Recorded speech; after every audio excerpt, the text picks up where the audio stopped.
ஓம் தத்புருஷாய வித்மஹே மகாதேவாய தீமஹி தன்னோ ருத்ர பிரசோதயாத். நாம் இந்த பதிவில் மார்கழி மாதத்திற்கான 12 ராசிகளின் பலன்களையும் அதற்கான பரிகாரங்கள் என்னென்ன என்பதையும் இந்த பதிவில் விரிவாக காண்போம். எல்லோர் வாழ்விலும் வளமும் நலமும் செல்வ செழிப்பும் பெற எல்லாம் வல்ல இறைவனை வேண்டுகிறேன். ஓம் நம சிவாய. மகர ராசி அன்பர்களுக்கு உத்திராடம் 2ஆம் பாதம் முதல் திருவோணம் அவிட்டம் 2ஆம் பாதம் வரை குடும்ப ஒற்றுமை பலப்படும். கடுமையாக முயற்சித்தும் இதுவரை நடைபெறாத சில காரியங்கள் நடைபெறத் தொடங்கும். மங்கள ஓசை மனையில் கேட்க வழிபிறக்கும். சுப செய்திகள் வந்து சேரும் மாதம் இது. எனவே குடும்பத்தில் இருந்து வந்த கருத்து வேறுபாடுகள் அகலும். தள்ளிப்போன கல்யாண காரியங்கள் இப்பொழுது திடீரென முடிவாகி மகிழ்ச்சியை வழங்கும். விலகிச் சென்ற உறவினர்கள் விரும்பி வந்து இணைவார்கள். வழக்குகள் உங்களுக்கு சாதகமாக மாறும். இடமாற்றங்கள் இனிமை தரும் விதத்தில் அமையும். கை நழுவி சென்ற ஒப்பந்தங்கள் கைகூடி வரும். சக ஊழியர்களின் ஒத்துழைப்போடு முன்னேற்றத்தை ஏற்படுத்திக் கொள்வீர்கள். பொருளாதார நிலை திருப்தி தரும். தாய் வழி ஆதரவும் திருப்தி தரும். வெளிநாட்டில் இருந்து தாய்நாட்டிற்கு திரும்பி வர இயலாமல் தத்தளித்தவர்கள் இப்பொழுது பிரச்சனைகளில் இருந்து விடுபடும் நேரமாகும். தொழில் உத்தியோகத்தில் எதிர்பார்த்த முன்னேற்றம் இப்பொழுது கிடைக்கும். ஆரோக்கிய தொல்லை வரத்தான் செய்யும். ஆனால் பெரிய அளவில் பாதிப்புகள் ஏற்படாது. இருப்பினும் சுய ஜாதகத்தை ஒருமுறை புரட்டி பார்த்து கொள்ளுங்கள். தசாபுத்திக்கேற்ற தெய்வ வழிபாடுகளை மேற்கொள்வது நல்லது. விலகிச் சென்ற சொந்தங்கள் விரும்பி வந்து சேரும். பாக்கிகள் வசூலாகி பரவசப்படுத்தும். இடம் பூமி வாங்குவதில் இருந்த பிரச்சனைகள் அகலும். அடிப்படை வசதிகள் உயரும். புதிய திட்டங்கள் நிறைவேறும். சாதுரியமான பேச்சால் பழைய பிரச்சனைகளுக்கு தீர்வு காண்பீர்கள். கைமாற்று கடன்களை அடைப்பீர்கள். பிள்ளைகளால் அந்தஸ்து உயரும். பூர்வீக சொத்து பங்கை கேட்டு வாங்குவீர்கள். பணவரவு அதிகரிக்கும். ஷேர் மூலம் பணம் வரும். தடைபட்ட வீடு கட்டும் பணியை தொடங்க வங்கி கடன் கிடைக்கும். வாழ்க்கை துணைவர் வழியில் எதிர்பார்த்த உதவிகள் கிடைக்கும். புதன் சாதகமாக இருக்கும் போது விஐபிகளின் நட்பு கிடைக்கும். பழைய சொத்தை விற்றுவிட்டு புது சொத்து வாங்குவீர்கள்.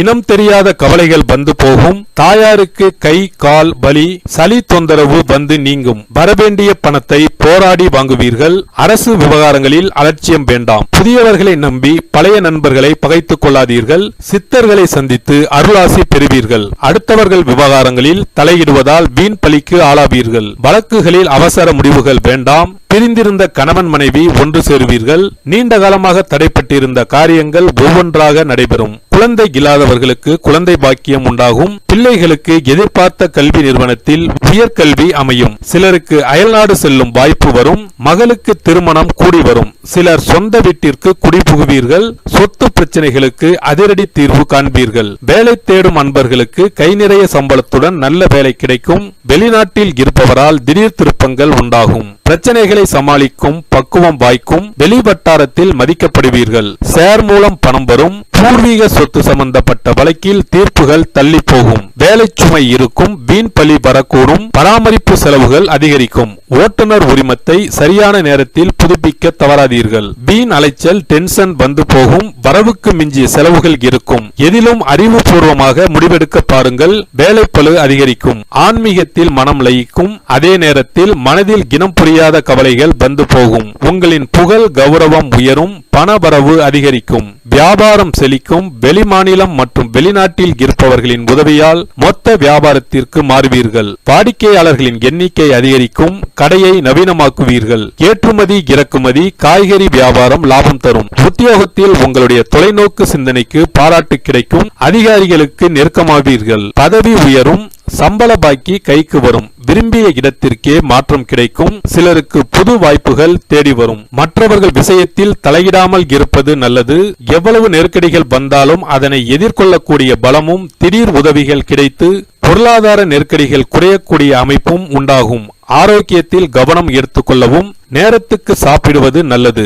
தொழில் வியாபாரத்தில் ஒவ்வொரு செயலிலும் கண்ணும் கருத்துமாக செயல்பட்டால்தான் நிலைமையை சமாளித்து செயல்பட முடியும். அரசு வழி அதிகாரியிடம் பேசும்போது சற்று பொறுமையுடன் இருப்பது நல்லது. வேலைக்கு செல்பவர்களுக்கு அலைச்சல் அதிகரிக்கும். மொத்தத்தில் இம்மாதம் பழைய பிரச்சனைகளுக்கு தீர்வு தருவதாகவும் ஆசையை நிறைவேற்றுவதாகவும் மன அமைதியை தருவதாகவும் அமையும். பரிகாரங்கள்: பிரதோஷ வழிபாடு சந்தோஷம் தரும். அதேபோல் அருகில் உள்ள பெருமாள் கோவிலுக்கு சென்று துளசி சமர்ப்பித்து பெருமாளையும் தாயாரையும் வணங்கி பாருங்கள். வீட்டில் செல்வ கடாட்சம் பெருகும். சனீஸ்வர பகவானால் ஏற்படும் பாதிப்புகளை குறைக்க சிறப்பு பரிகாரத்தை இப்பதிவில் காண்போம். சனிக்கிழமை சனி பகவானுக்கு பிடித்த நாள் என்பதால் அன்று மாற்றுத்திறனாளிகளுக்கு உதவி செய்வது சனி பகவானை திருப்தி செய்யும். வசதி இருப்போர் அவர்களுக்கு உதவும் வண்ணம் ஊன்றுகோல், வண்டிகள் போன்றவற்றை வாங்கி தரலாம். சனி பகவானின் வாகனம் காகத்துக்கு தினமும் அல்லது சனிக்கிழமைகளில் உணவு படைப்பவர்களுக்கு முன்னோரின் ஆசிகளுடன் சனி பகவானின் ஆசிகளையும் பெற்றுத்தரும் என்பது உறுதி. தானத்தில் சிறந்தது அன்னதானம். ஒருவர் பசியாறும் போது அவரது வயிறு குளிர்ந்து நமக்கு அவரது வாழ்த்துக்கள் கிடைக்கும்.